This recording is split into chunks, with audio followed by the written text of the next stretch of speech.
Hi friends, this is Vinson. நம்ம சேனலுக்கு உங்களை அன்புடன் வரவேற்கிறேன். நம்ம சேனல் வந்து பார்த்தீங்கன்னா உங்களோட கெரியர் செட் பண்ணுறதுக்காக தான் 11th 12th இம்பார்ட்டன்ட் கொஸ்டின்ஸ் வந்து நம்ம சேனலில் அப்லோட் பண்ணிட்டு இருந்தோம். கண்டிப்பாக நம்ம சேனலை ஃபாலோ பண்ணுங்கள். மறக்காமல் உங்கள் ஃப்ரெண்ட்ஸுக்கும் மேக்ஸும் சொல்லுங்கள். அது மட்டும் இல்லாமல் நம்ம காலேஜ் சம்மந்தமாக நிறைய வீடியோஸ் வந்து உங்களுக்கு அப்டேட் கொடுக்க ஆரம்பிச்சிட்டோம்.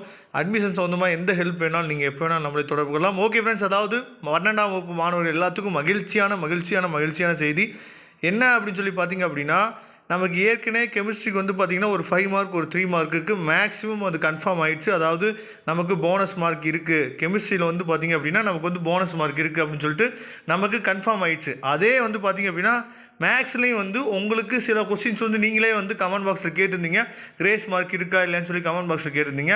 என்னென்ன கொஸ்டினுக்கு வந்து கிரேஸ் மார்க் இருக்குது, அதாவது இதுவும் வந்து பார்த்திங்க அப்படின்னா உறுதியான மாதிரி தான். சரியா, கண்டிப்பாக இவங்க சொல்லியிருக்கபடி பார்த்திங்கன்னா கிரேஸ் மார்க் இருக்குது. சப்போஸ் கவர்மெண்ட் வந்து அஃபிஷியலாக கொடுக்கல அப்படின்னாலும் அனைத்து முதுகலை கணிதாசிரியர்கள் அதாவது சங்கம் சார்பாக கண்டிப்பாக இதை வந்து என்ன பண்ணுவாங்கன்னா கன்சிடர் பண்ணுவாங்க. கண்டிப்பாக வந்து பார்த்திங்க அப்படின்னா ஆசிரியர்களே உங்களுக்கு வந்து மார்க் வந்து திருத்தும் போது போடுறதுக்கும் வாய்ப்புகள் இருக்குது.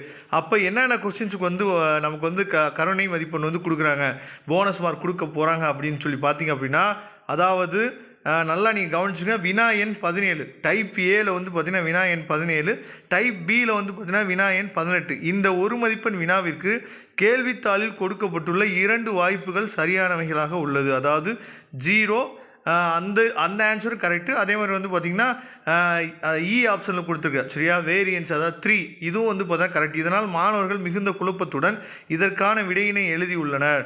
எனவே இந்த 2 சரியான விடைகளில் ஏதாவது ஒன்றை எழுதிய மாணவர்களுக்கு 1 மதிப்பெண் வழங்க வேண்டும். சரியா, அதாவது 2 மீடியத்துக்குமே. அடுத்து வந்து பார்த்திங்க அப்படின்னா வினா எண் 25 அதாவது 2 மார்க் கொஸ்டின். அதாவது இந்த 2 மதிப்பெண் வினாவில் ஆங்கில வழியில் மாஸ் ஃபங்க்ஷன் என்றும் தமிழ் வழியில் அடர்த்தி சார்பு என்றும் கேட்கப்பட்டுள்ளது. இது தவறான மொழிபெயர்ப்பு ஆகும். மாஸ் ஃபங்க்ஷன் என்பதற்கு நிறை சார்பு என்று கேட்கப்பட்டிருக்க வேண்டும். மேலும் நமது தமிழக அரசு கணித பாடநூல் வழியாக பயிற்சி 11.4 கேள்வி எண் 1 நிறை சார்பு என்றுதான் உள்ளது. எனவே கேள்வித்தாளில் வினா தவறாக உள்ளது. இது மாணவர்களிடையே குழப்பத்தை ஏற்படுத்தியுள்ளது. ஆதலால் இந்த 25வது வினாவிற்கு தமிழ் வழி மாணவர்களுக்கு கருணை மதிப்பெண் வழங்க வேண்டும் அப்படின்னு சொல்லி கொடுத்துருக்காங்க. மேக்ஸிமம் வந்து பார்த்திங்கன்னா அதாவது தமிழ் மீடியம் ஸ்டூடெண்ட்ஸுக்கு மட்டும் என்ன பண்ணான்னு பார்த்திங்கன்னா மார்க் கொடுக்கறதுக்கு வாய்ப்பு இருக்குது. இந்த 2 மார்க் கண்டிப்பாக மார்க் கொடுத்துருவாங்க, பிரச்சனை இல்லை. அப்போ இதோடு சேர்த்து வந்து பார்த்திங்கன்னா 3 மார்க் ஆயிடுச்சு. அதுக்கப்புறம் 47 ஏ கொஸ்டின், அதாவது இந்த 5 மதிப்பெண் வினாவில் பயன்படுத்தப்பட்டுள்ள இந்த குறியீடு நமது பாட புத்தகத்தில் இல்லாத குறியீடாகும். மாணவர்களுக்கு அதாவது அறிமுகம் இல்லாத இந்த குறியீட்டால் மாணவர்கள் மிகவும் குழப்பமடைந்து தங்களுக்கு தெரிந்த வகையில் விடையளிக்க முயற்சி செய்துள்ளனர். எனவே தமிழ் வழி மற்றும் ஆங்கில வழி மாணவர்களுக்கு கருணை மதிப்பெண் 5 மதிப்பெண்கள் வழங்க வேண்டுகிறோம் அப்படின்னு சொல்லி என்ன அப்படிங்கிறத சொல்லியிருக்காங்க. அதுக்கப்புறம் 45 பி கொஸ்டின். சரியா, 47 ஏ கொஸ்டின், 45 பி கொஸ்டின் வந்து பார்த்திங்கன்னா அதாவது உருவாக்கப்பட்ட இந்த 5 அதாவது கிரியேட்டிவ் கொஸ்டின், இந்த 5 மதிப்பெண் வினா தெளிவான கருத்தினை கொண்டிருக்கவில்லை. சரியா, அதாவது வெக்டர் மற்றும் கார்ட்டீசியன் சமன்பாடுகளை காண்க என்று இருக்கிறது. பாட புத்தகத்தில் துணை அலகு வெக்டர் சமன்பாடு, துணை அலகு அல்லாத வெக்டர் சமன்பாடு என்று தான் உள்ளது.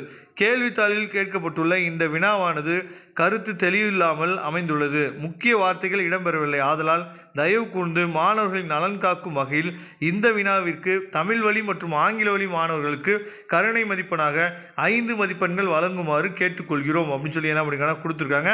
அதோட அதாவது அந்த எக்ஸாம்பிள் டைப் வந்து என்ன பண்ணுறாங்கன்னு சொல்லி கொடுத்துருக்காங்க. சரியா, நன்றின்னு சொல்லி கொடுத்துருக்காங்க. அதாவது தமிழ் வழியில் படித்த ஸ்டூடெண்ட்ஸுக்கு, தமிழ் மீடியத்தில் படித்த ஸ்டூடெண்ட்ஸுக்கு நமக்கு வந்து மேக்ஸிமம் வந்து பார்த்திங்கன்னா 2 5 மார்க்கு, ஒரு 2 மார்க்கு, ஒரு 1 வேர்டு, மொத்தம் வந்து பார்த்திங்க அப்படின்னா அதாவது 13 மார்க் வந்து தமிழ் ஸ்டூடெண்ட்ஸுக்கு கிடைக்க வாய்ப்பு இருக்குது. அதுலேயும் இந்த 1 வேர்டுக்கு வந்து பார்த்திங்க அப்படின்னா நீங்கள் ஆ இல்லாட்டி இ இந்த 2ல் ஏதாவது ஒரு ஆப்ஷன் நீங்கள் போட்டுக்கணும்.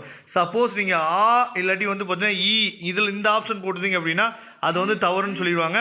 அதுக்கப்புறம் ரொம்ப முக்கியமான ஒரு விஷயம் என்னன்னு சொல்லி பார்த்தீங்கன்னா இங்கிலீஷ் மீடியம் பசங்களுக்கு வந்து பார்த்திங்கன்னா அந்த 2 மார்க் கொஸ்டின் மட்டும் மார்க்கை விட்டுட்டு 11 மார்க் வந்து உங்களுக்கு வந்து கருணை மதிப்பெண் அதாவது போனஸ் மார்க் கிடைக்கிறதுக்கு வாய்ப்பு இருக்குது. ரொம்ப சந்தோஷமான விஷயம். சரியா, இது வந்து அஃபிஷியலாக கவர்மெண்ட் வந்து கொடுக்கல அப்படின்னாலும் மேக்ஸிமம் நமக்கு வந்து கணித பேராசிரியர்கள் மூலியமாக திருத்தக்கூடிய கணித பேராசிரியர்களுக்கு ஒரு இன்ஸ்ட்ரக்ஷன் கொடுத்துருவாங்க. கண்டிப்பாக இதுக்குரிய மார்க் வந்து வழங்கப்படும். உண்மையே சந்தோஷமாக இருக்குது, ரொம்பவே நன்றி. கண்டிப்பாக இந்த விஷயம் வந்து உங்கள் ஸ்டூடெண்ட்ஸுக்கு, அதாவது மற்ற பசங்க எல்லாத்துக்குமே என்ன பண்ணுங்க சொல்லுங்கள். கண்டிப்பாக இது வந்து நிறைய பசங்களுக்கு ஹெல்ப்ஃபுல்லாக இருக்கும். ஓகே ஃப்ரெண்ட்ஸ், ரொம்பவே சந்தோஷமாக இருக்குது. தேங்க்யூ. நம்ம நெக்ஸ்ட் வீடியோவில் பார்க்கலாம். அதுவரை உங்களிடம் விடைபெறுவது உங்கள் நண்பன் வின்சென்ட். தேங்க்யூ.